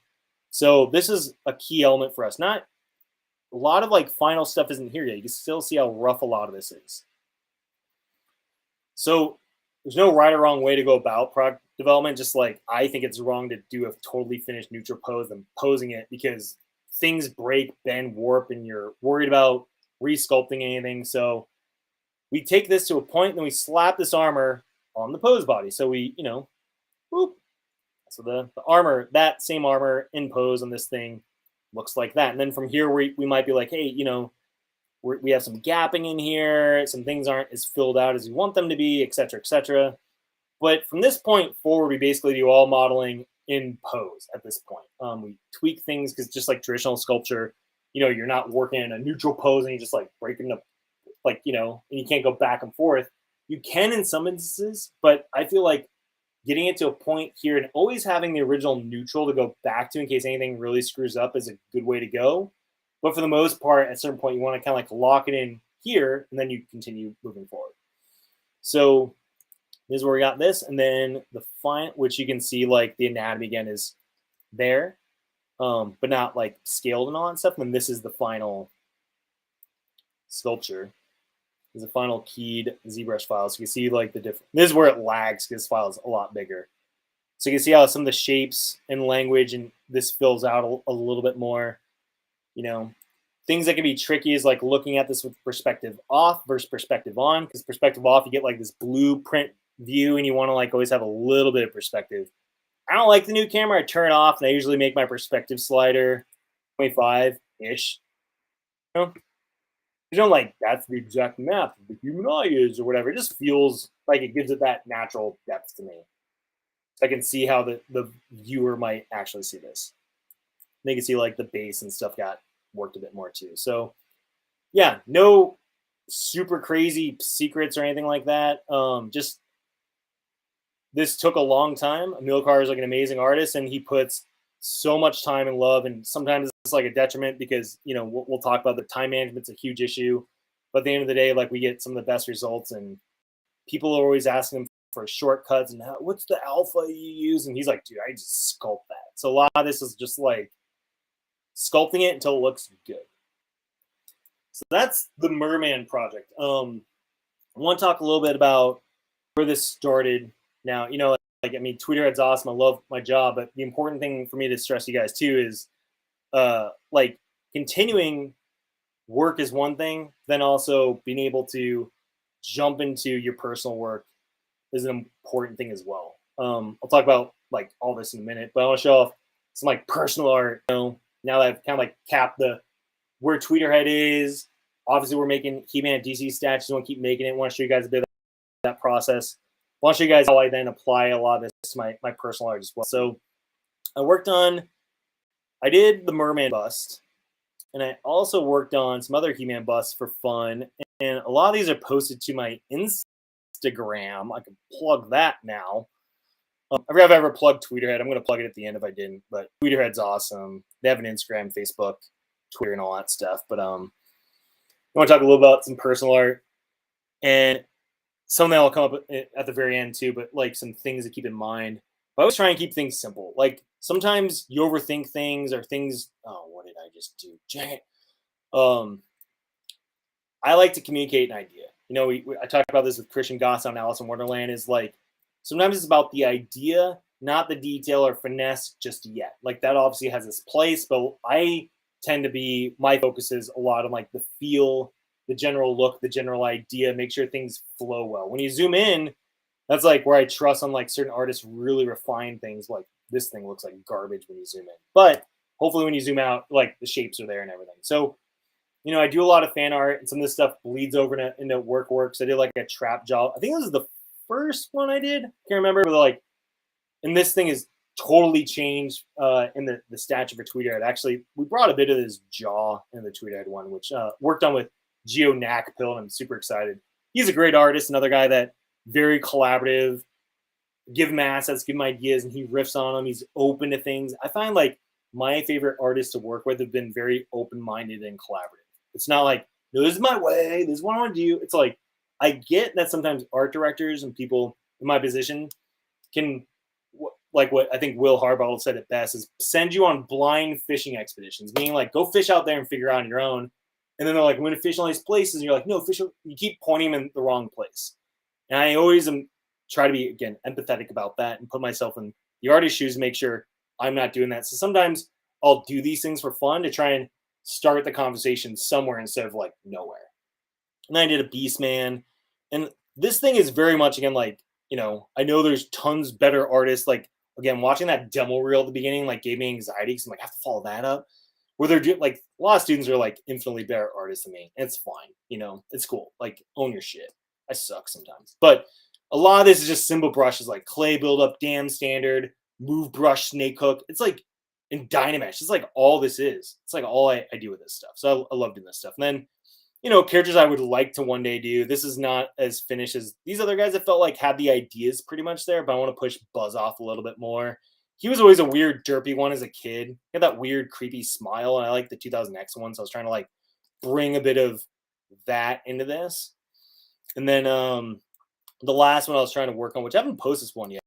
It's not like a super secret, but like I want to glow one day. So I'm trying to figure out, like, one thing I love about doing this is figuring out how I can make a character like Scareglow work as a resin statue. And to me, it's like, you know, the original toy was like glow in the dark and a decal of the skeleton. And the idea is like, oh, it's a see-through body with a glow in the dark skeleton. But I'm like, that production nightmare. So a lot of that, when you're working with resin, which is a whole nother thing, like being put in situations where you have limitations can force you to be creatively, I want to say I'm not moving mountains here, but like forces me to be creative in a different way. Like I like the idea of extruded, you know, bones coming out of his body as if he's cursed. And you see like muscle sinew stitching it together. But when you zoom out, he still very much looks like kind of like a buff dude, you know? So that's some personal ZBrush art. And again, like if we make some of these characters, this might be where they start out. If not, like I'm still gonna make weird ass things for fun. So yeah, so some other personal art. I did I did this Frankenstein boss. I do these Cthulhu totems. And I like being creatively diverse. I try to like do realistic stuff and do like more cartoony stuff. I got invited to this Art of Hellboy show by a friend, and I got to do my own interpretation of Hellboy. This is ZBrush, and then 3D printed. My girlfriend Kelly did all 3D print cleanup. Then Anthony Mess is painted right over the 3D prints. This thing's actually really light, and I still have it in my house, but it looks like a resin statue. And that was super fun to figure out, like, do my own take on Hellboy. And then more ZBrush stuff. I love doing, like, you know, work on my own version of Krampus. This is Aku from Samurai Jack, and this is one of my more, like, I want to actually get this thing 3D printed for myself. I did a take on Aku.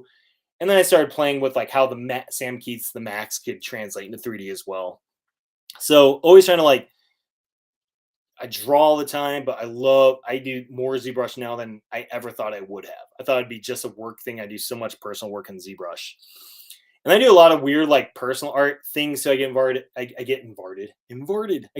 into art shows. Like I did a Pan's Labyrinth, like 10-year anniversary show, and I actually just went to a 15-year anniversary screening of one of my favorite movies of all time. And I did this wood. I found like doing things on giant wood things. So I did this piece on wood and sitting in my parents' house. I gave it to my mom. And then I did a ZBrush sculpt of the Funky Love Bot for my Sally Soda group, and I had a friend make it like a life-size Funky Love Bot, which would basically be like a 3-foot tall version of him. And I have this sitting in my house too. And you know, when you work long enough and you make these connections, you can totally have resources that you can collaborate with. And, you know, I don't know, it's fun. I never thought in a lifetime I would have made like my own character, a life-size 3-foot cute robot with automotive paint, but it happened. And then the Hellboy 2D art piece that inspired my 3D piece that I did for the original show. It was like 5 years before the other one. So I got on 2 different Hellboy shows, did a 2D art piece and then a 3D piece. And then always drawing. I'm always like, this might be an over exaggeration because I wasn't always drawing. I found my way back to drawing actually recently. And it's always through daily draw. I do this thing every February, and I've actually been failing at miserably because I was preparing for this presentation. But I always like, when in doubt, you know, it's easy to get lost in like technologies and things and all like, oh, the new cloth render, whatever. But like having a sketchbook, you don't have to be the best artist in the world. You can draw weird, derpy stuff. It's about sketching out ideas and drawings, being happy, finding things you could like might, you know, grow into something else or not. But essentially, drawing and art makes me happy. I want to always keep doing it. So always find like what makes you happy, and hopefully in this weird shit storm of what we call life, you know, we're all bags of meat floating on a, you know, on a rock floating through endless space and time.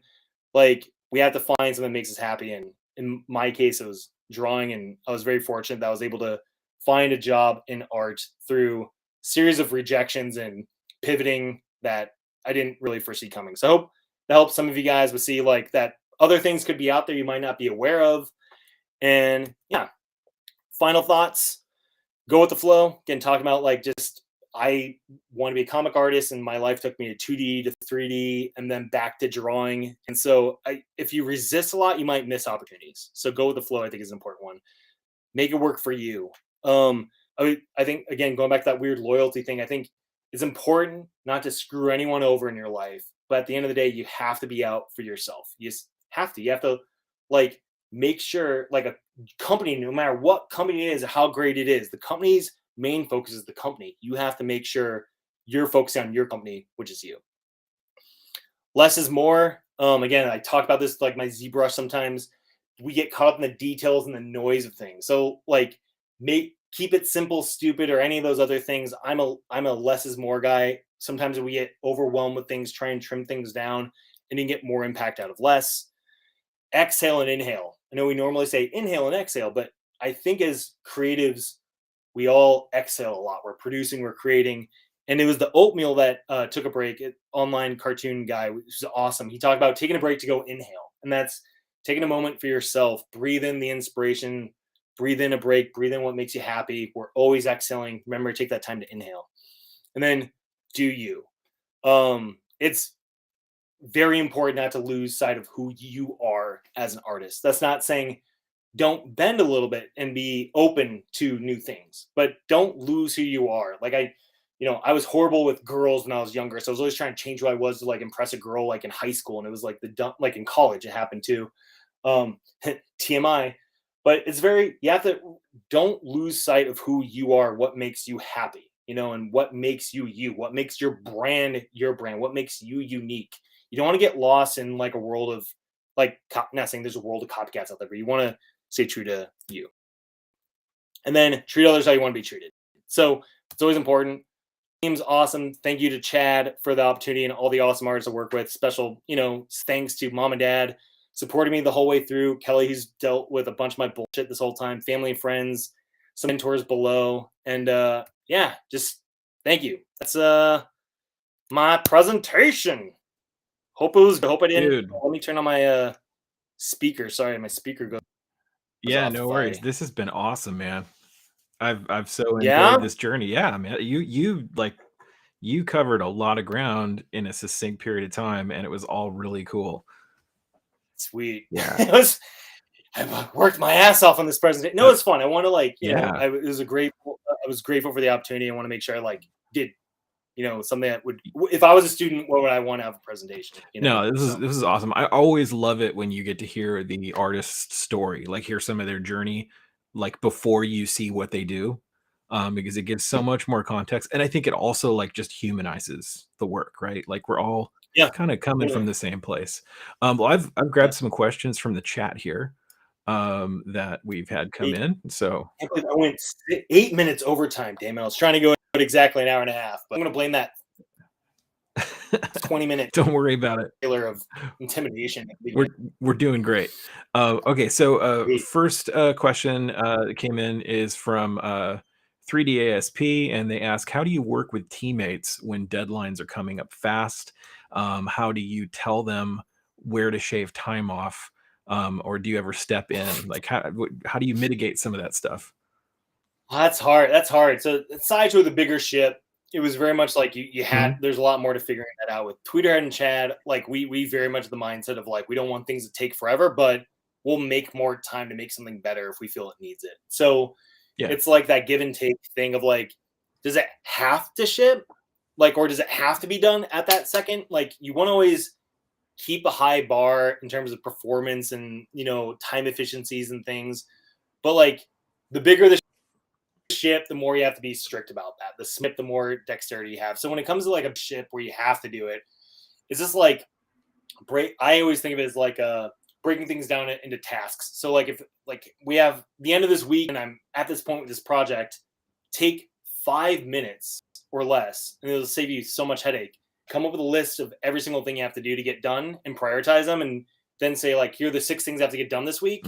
And that's the most important one. That's going to take like 8 hours. This one's going to take 4. This one's going to take 3. And then you can prioritize your list. I think a lot of people, I get on my artists all the time about make a list. You have a whiteboard, you have Google Docs, make a Trello, make a Google Doc, just like list every little thing, like everything. And then just start not like planning and knocking them out. And I feel like it gives you a better 30,000 foot view of your goal. Totally. So totally.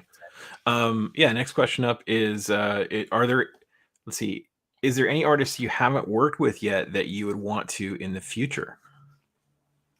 I don't know. I've been extremely fortunate. I got to work with Ian McKegg on something Star Wars related, which that's amazing. Yeah. Like, and he's just one of the coolest people ever. You like, everyone that's met him, like, just knows he's the best artist, best person. And when I was art director over him, it was very weird for me to be like, can you draw this for me? What do I tell this guy? He's like, so I've been extremely fortunate to work with so many people like that I've respected, and you know, some are unfortunately like gone that I never got to work with and that I respected. So I can't think of anyone off the top of my head that I'm like, I'm dying.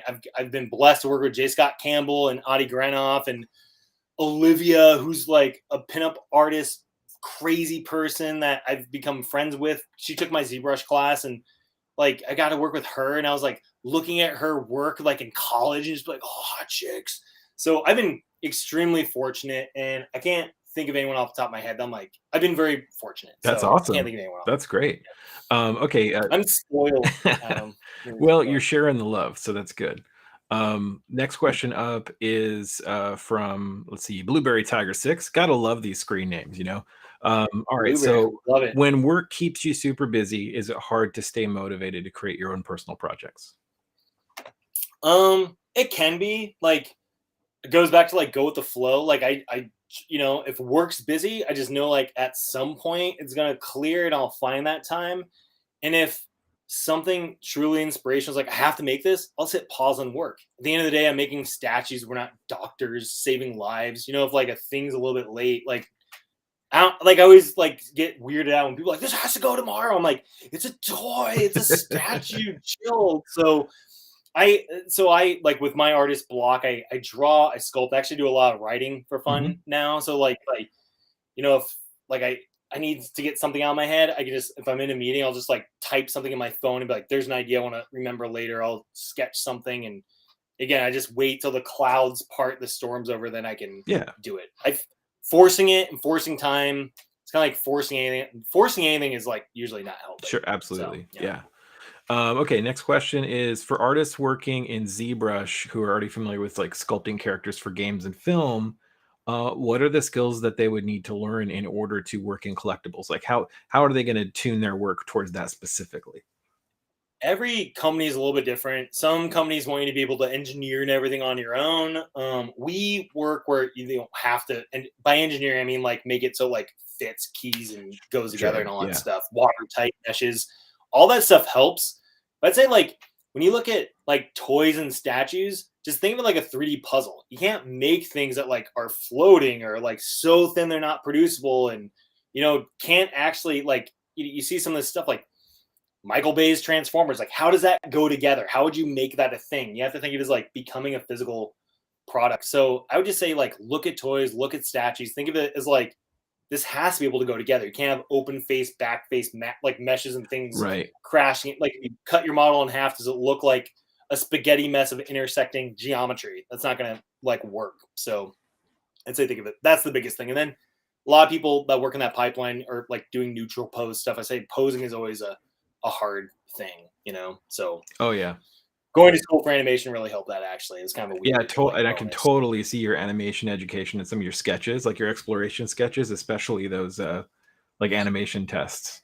Thanks, yeah, man. no, it was really, really cool to see like the culmination of all the different areas that you pushed into and how that's all coming together now. Okay, next question is from Comics Legend. Have you ever gone? Whoa! What's that? Comics Legend. I'm just kidding. It's a cool name, right? Like they're the first one that got it. The Legend of Comics? Yeah. Have you ever gone through burnout, and how did you deal with it? Yeah, burnout sucks. I've gone through 2 or 3 different, like what I call like life crises. One was actually during a really bad relationship breakup, and like way long ago. And then, you know, a couple were work related because it felt like I wasn't, you know, I was stacked too hard, wasn't appreciated. And it's kind of like finding your happy place. Mm-hmm. It's like you can't force anyone to like you, right? It's like I hate using. I'm gonna make it sound like I have like huge emotional problems with like relationships and stuff. But it's kind of like, you know, if you like someone in high school and they didn't like you back, you can't force them to like you. It's kind of like you can't force a burnout to go away. It's the same thing where you got to just like take a break, like look at something else for a minute. If you're burnt out over here, like go over here. Like I found this recently, actually. I was huge into gaming growing up. Around college, art school, I stopped playing games because I was so focused on art school. And I found like when I would be so overwhelmed mentally with work, if I just stopped and went to go watch TV, my mind could still work on work. And I was like, oh, how do I get away from this? I found playing Tetris 99. I'm a huge Tetris 99 fan. Mm-hmm. It kept me engaged mentally with my hands, my eyeballs, my brain. Like it just like flushes the toilet in your head, you know. So finding a way to like flush the toilet is a great way to do it. And for me, it was playing Tetris 99. So I'll work. I wake up. I go right to work at 8 p.m. right away. I know some people are like super early, and then I work for 3 hours like straight. I'm like, all right, I need like just half an hour of Tetris 99 and come back and like fresh, you know. So cool. That helps. Yeah, and another question from the same viewer. Great presentation. Props to you. Would you still go back to do your own comics in the future? Dude, comics are hard. They're so hard. Like drawing sequentials. No, I would love to write something and work with a comic artist because it's a whole art in itself. I was drawing very much like characters and covers, and I never really studied sequentials. That's a whole art in its own. Like I'd love to. I'm actually working with a friend right now on a pitch thing I can't talk too much about, but very much in the same realm of like, they're very much comic driven. They get comic art, they get layouts. I'm just kind of like, let them do their thing. I'm giving them like some feedback based on like, they do super loose thumbnails and it's like, oh, this is how I saw it going. So I'm actually really fortunate right now. I'm actually working on one of my first serious things, which I'm pretty excited about. So cool. Yeah, yes and no, drawing it myself. Yeah. So okay, cool. Let's see. We've had a couple more questions that have come into the chat since I've been reading. I saw my boy Osario. That's Raul. I've known Raul for like 15 years. Awesome. I love that guy. He's early Satellite Soda Days guy. So hi Raul, if you're still watching. All right. So somebody wants to know what you're using. Do you 3D print at home? And if you are, what are you using? No, man, that's a whole like dark wizard science thing on yes, its own. it is. I work with people like, it's not like I've seen actually like really people who I thought would never pick up digital are now like 3D printing their own stuff, which is awesome. But I very much like to work with those people because it's another art in itself, is like running a 3D printer, monitoring it. I'm just like, I'd rather be like drawing or writing or sculpting than worrying about like making this work. And people love doing that. And it's time versus money. So I'm willing to like pay someone to do that for me. Yeah. So well, and there's so many options out there now too, like to outsource your printing, even if it's just for one thing. Okay, let's see. Do you have any habits or tips to help keep your body and hands healthy as a professional artist? So I've always had like weird like posture. Like I remember as in junior high, I was in this choir thing. I hated singing, but I was like, you have to do everything. So I was in choir. I remember them like, you have to like to sing. I never sang at karaoke, but they're like shoulders up and roll them back. Mm-hmm. And I just always do that. Like when I sit, I rarely, like when I'm working, I have this crappy chair. I never lean back in it. I have friends that like lean back, kick their legs up, and then they have back issues forever. Right. I'm always like even when people walk by my office at Sideshow, the way it was set up, like my door, a lot of times they see a chair and they'd be like, "Oh, Dave's not sitting in it," because I was so like up and erect that they wouldn't see me because I was so forward past the door. Yeah. Does that make sense? So do that. Get up, walk around. Don't sit and slave because your body will just totally sink in. And then with hands, as soon as your body will be very honest with you. My girlfriend's actually going through like some shoulder trauma. She tore her shoulders doing certain artwork. And, I've been very cautious of my hands. I don't do anything dangerous to them. I'm not like, I used to ski pretty hardcore, but now I'm not like playing extreme rock, paper, scissors or anything like that. If your hands start to feel sore, like just doing some basic stretches, and just like, don't force it. Your body will be very honest with you. I never take painkillers unless I absolutely have to, like, just so I can be aware that like my hands are hurting, that they're telling me something. I'll take a break, shake them out. I don't know. Yeah, there's even some really good there's some good resources on YouTube. Like once I was starting to experience like the beginning of an injury, and like if you go on YouTube and just search for like stretches or exercises for artists, there's a wealth of knowledge out there. I would never claim to be a doctor, know these things. It's just like how I've always done is I've always had like good, even when I drive my car, like in LA, you have to drive everywhere. I'm really sitting back and driving. I'm always like driving like this. Very straight. And you can't see if I'm doing like this. I'm driving like that. So I'm a tall guy too. So like my head's like right at the top of my car, so cool. Yeah. That's my health tips. Follow me for more health tips, David's health tips. That'll be the next stream. Follow David on Instagram for his health tips. All right. Just a couple more questions here we got time for. So let's see. Let's rapid fire this stuff out. Let's go. Yeah. I'm sifting them out. I see one that says, "Did you teach Olivia how to use ZBrush?" And I say yes. Sweet. I taught her. And you can ask her.